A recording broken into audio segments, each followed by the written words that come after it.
بسم اللہ الرحمن الرحیم۔ السلام علیکم عزیز ساتھیوں، سوچئے کہ 27ویں روزے کی فجر کی نماز ہوئی ہے اور آپ مسجد سے باہر نکل رہے ہیں اور اچانک آپ کو کال آتا ہے اور یہ بتایا جاتا ہے کہ کوئی اس دنیا سے خالق حقیقی تک پہنچ چکا۔ یہ صرف سوچنے کی بات نہیں، یہ دراصل میرے ساتھ گزرا ہوا ایک واقعہ ہے۔ جب پچھلے سال میرے ایک دوست نے 27ویں روزے کی صبح فجر کے بعد جب اس کا کال آیا تو اس نے بتایا کہ ہمارے استاد کے ایک بہت خاص دوست فجر کی نماز کے لیے آئے تھے، سنتیں ادا کر رہے تھے، دوسرے رکعت کے سجدے میں تھے اور پھر اس سجدے سے وہ اٹھ نہیں سکے اور اللہ کو پیارے ہو گئے۔ اور تب سے میرے ذہن میں ایک بات بار بار گونجتی رہتی ہے کہ اگر ان کی جگہ پہ اسامہ ہوتا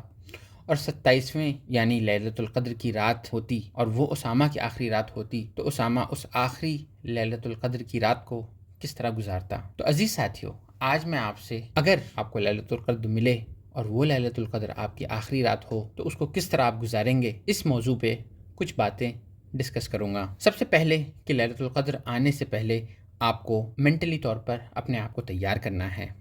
اور اس کے لیے آپ کو ایک مناسب سا پلان بنانا ہے۔ یعنی یہ کہ آپ آج رات اگر لیلۃ القدر ہے تو اس کے لیے آپ صبح سے ہی اپنے آپ کو مینٹل طور پہ تیار کر لیں، اپنی ڈیوٹی، اپنے گھر کے کام کاج ظہر سے عصر سے پہلے مکمل کر لیں، ظہر کے بعد ایک تھوڑا سا قیلولہ کر لیں تاکہ آپ کو رات میں سستی نہ آئے، اور پھر نہا دھو کے افطار کے وقت آپ اپنے آپ کو اس طرح فارغ کر لیں کہ آپ کو صفائی ستھرائی کا کوئی کام نہ کرنا ہو۔ آپ مینٹلی طور پر نہا دھو کر وضو وغیرہ کر کے اچھے کپڑے پہن کے تیار ہو چکے ہیں لیلۃ القدر کی عبادتوں کو انجام دینے کے لیے۔ اب جیسے ہی مغرب کی اذان ہوتی ہے، آپ روزہ افطار کرتے ہیں تو سب سے پہلے افطار کے وقت اور افطار کے فوراً بعد آپ اللہ سے دعا کیجئے کہ اللہ تعالیٰ آپ کی لیلۃ القدر کی عبادتوں کو قبول فرمائے، اور پھر ایک ایک کر کے اپنی عبادتوں کو اس طرح انجام دیجئے کہ آپ بہت ساری عبادتیں بھی کر لیں، آپ کو تھکن بھی نہ ہو اور آپ کا وقت بھی ضائع نہ ہو۔ تو اس کے لیے آپ کو کیا کرنا چاہیے،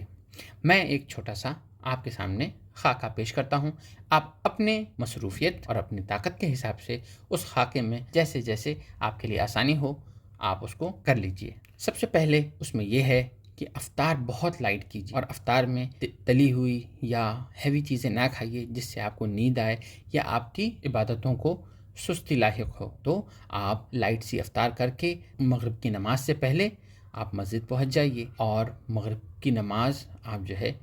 جماعت کے ساتھ ادا کیجئے۔ اگر آپ کے لیے پاسبل ہو تو نماز سے پہلے پہنچ کے تحیۃ المسجد کی 2 رکعت نماز پڑھ لیجئے۔ نماز کے بعد آپ اذکار کیجئے، دعا کیجئے اور کثرت سے ہر سانس میں کوئی نہ کوئی آپ کے ذکر نکل رہا ہو، کبھی سبحان اللہ، کبھی الحمدللہ، کبھی اللہ اکبر، کبھی لا الہ الا اللہ، کبھی اللہم انک عفو کریم تحب العفو فاعف عنا، تو کبھی رب اغفر لی، اور اس طرح کی بے شمار چھوٹے چھوٹے کلمے، چھوٹے چھوٹے اذکار جو بھی آپ کو یاد ہوں آپ ان کا ورد کرتے رہیے۔ نماز بعد کے اذکار کے بعد آپ سنتوں کو ادا کیجئے، نوافل ادا کیجئے، اور پھر گھر آ کے سارے گھر والوں کو آپ بتا دیجئے کہ آج لیلۃ القدر کے لیے آپ عبادتوں میں تھوڑا زیادہ مصروف رہیں گے تاکہ ہر کوئی آپ کو سپورٹ کر سکے اور دوسروں کو بھی آپ سے ہمت ملے اور ان کو بھی آپ سے انسپریشن حاصل ہو۔ اب آپ جو ہے گھر میں آنے کے بعد سب سے پہلے اپنے 2-4 عزیزوں کو، اسپیشلی بزرگ ہوں یا والدین ہوں،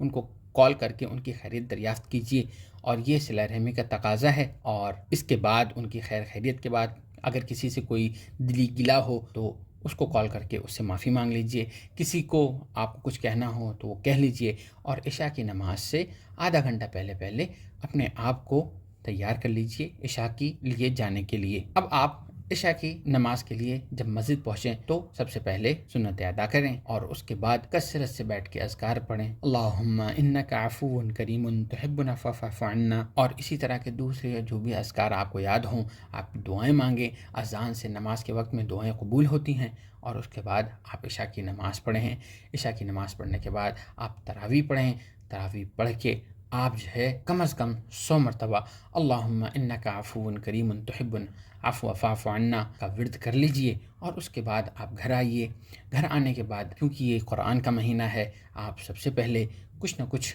حصہ قرآن کا تلاوت کیجئے، جس کے لیے آسان ہو 100 آیتیں، کسی کے لیے آسان ہو 1000 آیتیں، کوئی 2 پارہ پڑھنا چاہے، 5 پارہ پڑھنا چاہے، جو بھی آپ کے لیے مناسب ہو۔ آپ ایک قرآن کا حصہ لیکن کم از کم 100 آیتیں ضرور آپ جو ہے تلاوت کر کے قانتین کے زمرے میں اپنے آپ کو شامل کر لیجئے۔ اس کے بعد جب آپ تلاوت سے تھوڑا سا تھک رہے ہوں، آپ قرآن کی ترجمانی یا اس کی تشریح جو ہے اس کو اسٹارٹ کیجئے، اور کم از کم ایک مناسب لینتھ کی صورت جیسے سورۃ القاف ہو گئی، سورۃ الرحمن ہو گئی، سورۃ المزمل ہو گئی، یا سورۃ الانسان ہو گئی، یا اما پارہ کی جو شروع کی صورتیں ہیں، یا قرآن کا کوئی بھی حصہ جو آپ کو بہت اچھا لگتا ہو، اس کا ترجمہ پڑھیے، اس کا ترجمہ سن لیجئے، اس کی تشریح پڑھیے، یا اگر آپ اپنے گھر والوں کے ساتھ، اپنے دوستوں کے ساتھ ایک چھوٹی سی قرآن کی محفل کرنا چاہتے ہوں تو یہ بھی بہت اچھا آئیڈیا ہے کہ سب لوگ تھوڑا سا قرآن سمجھ کے پڑھنے کی کوشش کریں۔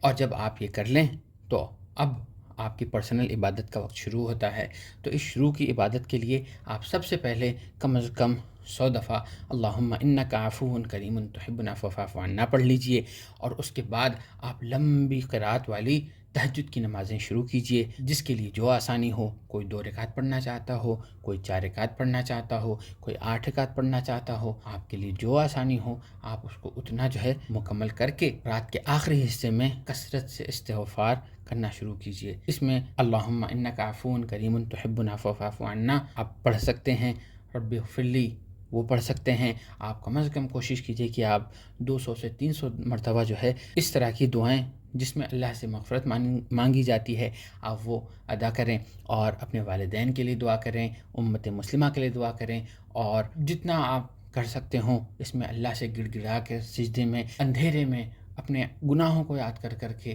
آپ جو ہے خوب دعائیں مانگیں، اپنے فیوچر کے لیے دعائیں مانگیں، اپنے آخرت کے لیے دعائیں مانگیں، اپنی موت کے لیے دعائیں مانگیں، اپنی شہادت کے لیے دعائیں مانگیں، اپنے آپ کو اللہ کے لیے،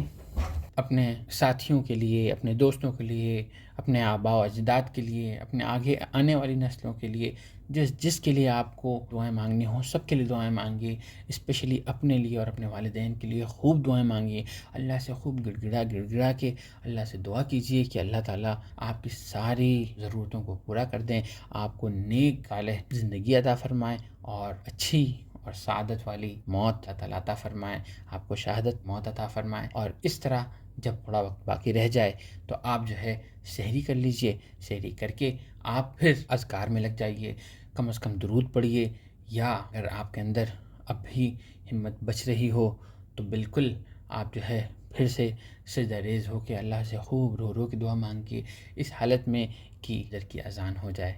عزیز ساتھیوں، یہ تو وہ عبادتیں ہیں جو آپ پرسنل طور پہ کر سکتے ہیں۔ ایک اور چیز جو ہر کسی کے لیے تو پاسبل نہیں ہوتی لیکن بعض لوگ اسے بھی کر سکتے ہیں، جیسے آپ اپنی مالی طور پر کچھ نہ کچھ ضرور اللہ کی راہ میں خرچ کیجیے۔ آج کی رات میں آپ کیا کیا کر سکتے ہیں یہ آپ کے اوپر ڈیپینڈ کرتا ہے۔ میں آپ کو کچھ آئیڈیاز دے دیتا ہوں۔ اس میں سب سے آسان یہ ہے کہ آپ جو ہے کم از کم 5 بوتل پانی خرید کے اس کو مسجد میں رکھوا دیجئے، اس کو بچوں میں تقسیم کرا دیجئے، آپ اس کو کسی ایسے لوگوں تک پہنچا دیے جو ضرورت مند ہوں، جیسے پیٹرول اسٹیشن پہ کھڑے ہوئے لوگ، یا راہگیر، یا کوئی اور مسافر۔ اس کے علاوہ آپ جو ہے کسی یتیم کی کفالت بھی کر سکتے ہیں۔ آپ جو ہے صدقہ اور خیرات کے لیے آپ کسی کو افطار کے لیے بھی دعوت دے سکتے ہیں کہ آپ لیلۃ القدر کی رات میں لوگوں کو افطار کرا رہے ہیں، یا سحری کا انتظام بھی کر سکتے ہیں۔ لیکن یہ خیال رہے کہ آپ کی یہ کاوش کہ آپ لوگوں کی سحری یا افطار کا انتظام کر رہے ہوں کہیں آپ کے پرسنل عبادات کو کم نہ کر دے، کیونکہ آج کی رات انتظام کی رات نہیں، آج کی رات عبادت کی رات ہے۔ تو جس کے لیے پاسبل ہو وہ تھوڑا بہت صدقہ و خیرات میں بھی اپنا جو ہے حصہ ضرور ڈالے۔ آپ آن لائن بھی طرح طرح کی چیزیں کر سکتے ہیں۔ تو عزیز ساتھیوں، یہ اگر لیلۃ القدر میری آخری رات ہوئی تو میں اس کو اس طرح گزاروں گا۔ امید ہے کہ آپ مجھ سے بہت ساری چیزوں میں اتفاق کریں گے، اور اگر آپ کوئی مشورہ دینا چاہتے ہیں تو کمنٹس میں مجھے ضرور بتائیے کہ آپ کس طرح کا مشورہ دیں گے۔ اس کے علاوہ میں نے ذکر کے لیے ایک ایپ بنائی ہے، آپ اس کو بھی چیک کر سکتے ہیں، وہ میں انشاءاللہ ڈسکرپشن میں ڈال دوں گا۔ اور اس بات کے ساتھ مجھے اجازت دیجیے کہ آپ لیلۃ القدر کی جب بھی عبادت کر رہے ہوں گے تو ان دعاؤں میں بھی یاد رکھیے گا۔ اور رمضان میں موت کے اوپر میں نے ایک آلریڈی ویڈیو بنائی ہوئی ہے، اگر چیک کرنا چاہیں ضرور چیک کیجیے گا کہ رمضان میں اگر موت آ جائے تو پھر اس کے کیا فوائد ہو۔ والسلام علیکم ورحمۃ اللہ وبرکاتہ۔